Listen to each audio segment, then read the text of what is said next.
नमस्कार दोस्तों, आप सभी पर मां का आशीर्वाद और बजरंगबली की कृपा सदैव बनी रहे।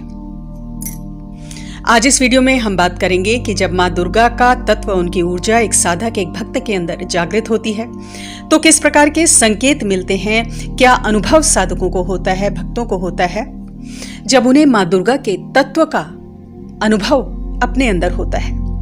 तो इसी महत्वपूर्ण जानकारी के ऊपर हम बात करेंगे।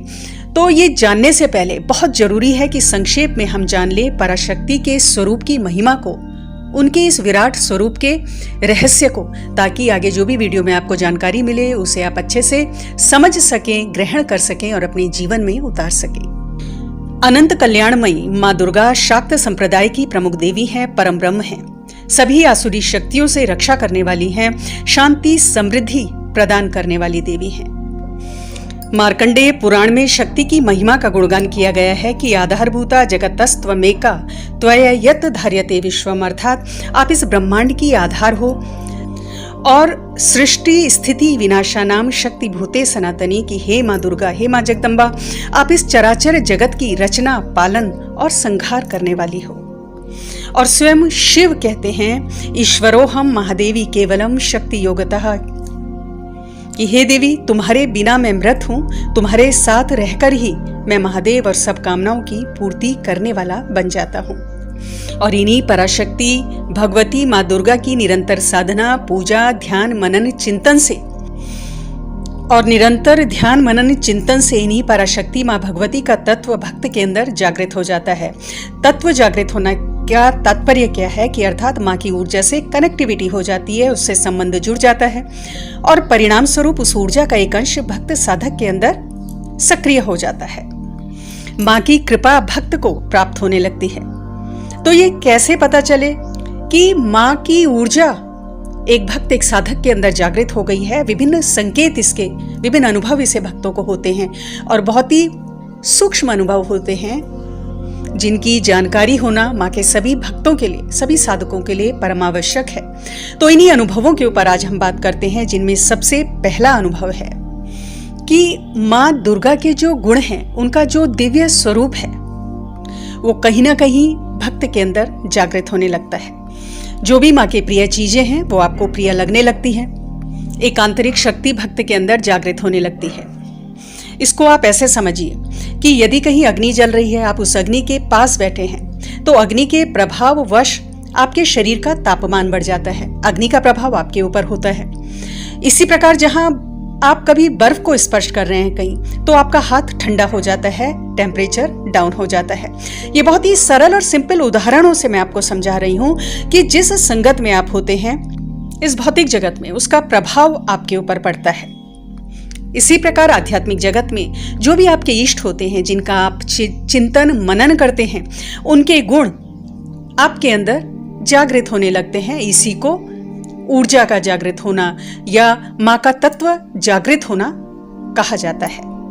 और ये तब होता है जब आप मां से हृदय से जुड़ जाते हैं। नित्य उनका ध्यान, पूजन करना, उनके मंत्रों का निरंतर मानसिक जप करना, उनका सत्संग सुनना, भजन आदि सुनना, और ऐसे में मां की जो प्रिय चीजें हैं वो आपको प्रिय लगने लगती हैं। जैसे भक्त का आकर्षण लाल रंग की ओर बढ़ जाता है। चूंकि मां दुर्गा का प्रिय रंग लाल है, तो लाल रंग आपको प्रिय लगने लगता है। मां श्रृंगार प्रिय है, मां हमेशा 16 श्रृंगार में रहती हैं, तो जो महिलाएं हैं उन्हें श्रृंगार अति प्रिय हो जाता है।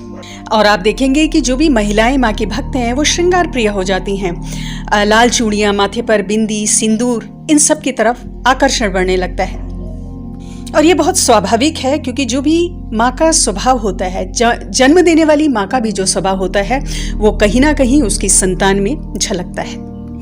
दूसरा बहुत बड़ा लक्षण माँ की ऊर्जा आपके अंदर सक्रिय हो रही है कि दृष्टिकोण पॉजिटिव हो जाता है। छोटी छोटी बातों से मन विचलित नहीं होता, नकारात्मक विचार हावी नहीं होते। नकारात्मक विचार अगर आते भी हैं तो टिकते नहीं हैं, बहुत जल्दी विलुप्त हो जाते हैं। कोई भी समस्या जीवन में आती है तो उससे बचने के रास्ते मिल जाते हैं। अब यहाँ पर भी कई लोगों को डाउट्स होते हैं। उन्हें लगता है कि माँ की भक्ति कर रहे हैं तो जीवन में समस्याएं क्यों हैं, या ये परीक्षाएं समाप्त क्यों नहीं हो रही, ये परीक्षाएं कब तक चलेंगी। और बहुत सारे लोग आप में से ये प्रश्न भी करते हैं। तो आप सभी इस चीज को समझ लें कि जो कर्म का सिद्धांत है वो आपको समझना होगा। उस पर आप चिंतन करें कर्म के सिद्धांत पर, और वो ये है कि जो आपके संचित कर्म होते हैं उसको काटना आपको ही होता है। हाँ, माँ की पूजा से, उनके मंत्र जप से हम अपने कर्मों के फल को हल्का जरूर कर सकते हैं। माँ हेल्प करती हैं कि आपको संकट से, उस समस्या से बचने का समाधान मिलता है माँ से जुड़कर। जैसे बहुत तेज धूप है और आपको कहीं दूर जाना है तो छाता आपको मिल जाता है अपने गंतव्य तक पहुंचने के लिए, लेकिन वहां तक जाना तो आपको ही होगा, माँ तो वहां तक चलकर नहीं जाएंगी। अगर आप पूजा पाठ कर रहे हैं तो ये कोई रिश्वत नहीं दे रहे हैं माँ को कि जीवन बस हर समय फूलों की सेज बनकर रहे, कि माँ हम आपकी रोज इतनी पूजा करते हैं तो जितने भी हमारे पुराने पाप कर्म हैं जन्मों जन्मों के, वो सब चुटकियों में नष्ट हो जाएं। ऐसा नहीं होता है। तो तेज धूप है, तेज बारिश है, छाता आपको मिलेगा, लेकिन जाना आपको ही होगा। माँ स्वयं नहीं जाएंगी, वो कभी नहीं कहेंगी कि हाँ बच्चे तुम घर में बैठो, मैं वहां तक चली जाऊंगी।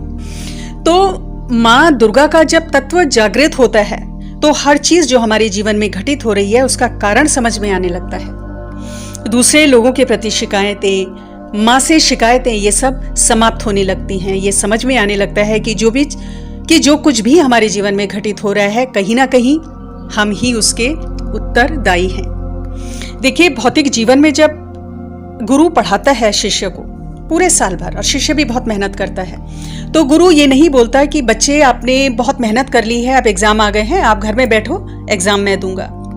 गुरु कभी भी डिसऑनेस्टी, शॉर्टकट नहीं समझाता है। गुरु आपको जिम्मेदारियों से भागना नहीं सिखाएगा, वरन उनके लिए तैयार आपको करेगा। उनका सामना कैसे करना है वो आपके लिए करेगा। तो माँ भी गुरु रूप में होती है। जो माँ होती है वो प्रथम गुरु है। तो माँ आपको हिम्मत देगी, लेकिन कभी भी जिम्मेदारियों से भागना आपको नहीं सिखाएगी। जो भी आपके कर्म हैं उसका भुगतान आपको करना है। तो माँ की पूजा आप कर रहे हैं, साथ ही अपने कर्मों के प्रति हमेशा सचेत रहें। जो शब्द आप निकाल रहे हैं उसके प्रति सचेत रहें। हमेशा ध्यान रखें कि जो आप आज कर रहे हैं वो कल किसी न किसी रूप में, कुछ समय बाद किसी न किसी रूप में आपके पास वापस लौटकर आने वाला है। ये प्रकृति का सिद्धांत है, प्रकृति का नियम है, इसकी कोई काट नहीं, कोई शॉर्टकट नहीं। तीसरा बहुत बड़ा संकेत माँ की ऊर्जा जागृत हो रही है कि स्वप्न में और ध्यान में माँ से संबंधित बहुत सारी चीजें दिखाई देना। स्वप्न में या ध्यान में छोटी कन्याओं का दिखना, सुंदर देवी स्वरूप स्त्रियों का दिखना, माँ के मंदिरों के दर्शन करना, शेर का दिखना, ये बहुत स्पष्ट संकेत है कि माँ की ऊर्जा से आप कनेक्ट हो चुके हो। और शेर के अलावा माँ के विभिन्न प्रतीक चिन्ह हैं, जैसे धनुष बाण है, त्रिशूल है, पाश है, तलवार है, ये सब दिख सकते हैं। और माँ दुर्गा के दर्शनों से पहले माँ काली के दर्शन साधकों को और भक्तों को हो सकते हैं। उसके बाद माँ दुर्गा के स्वरूप के दर्शन होते हैं। हनुमान जी स्वप्न में दिख सकते हैं। जहां भी माँ दुर्गा का वास होता है वहां माँ काली और भैरव बाबा का भी वास होता है। तो कुत्ता भी स्वप्न में दिख सकता है। कुत्ता भैरव बाबा की सवारी है। और बहुत भाग्य जब उदय हो जाता है तो भगवान शिव के दर्शन होते हैं। किसी भी स्वरूप में भगवान शिव के प्रतीक चिन्ह दिखते हैं। रुद्राक्ष का दिखना, शिवलिंग का दिखना, शिव मंदिर का दिखना, ये सब संकेत हैं कि माँ दुर्गा की ऊर्जा आपके अंदर जागृत हो गई है। और शिव के दर्शन होते हैं, माँ की कृपा है, क्योंकि भगवान शिव का जो नीलकंठ स्वरूप है वो माँ दुर्गा के स्वामी हैं। अगला प्रमुख संकेत कि माँ की तस्वीर देखकर, मूर्ति देखकर, उनके भजन आदि सुनकर बहुत गहरे भाव भक्ति के पैदा हो जाते हैं। आंखों में आंसू आना, माँ के भजनों को सुनकर रोंगटे खड़े हो जाना, माँ के पाठ करते समय लगातार उबासियों का आना, आंखों से आंसू आना, ये सब संकेत है कि माँ की ऊर्जा की जागृति आपके अंदर हो गई है और माँ से आपकी कनेक्टिविटी बहुत अच्छी तरह से, बहुत गहरे से हो गई है।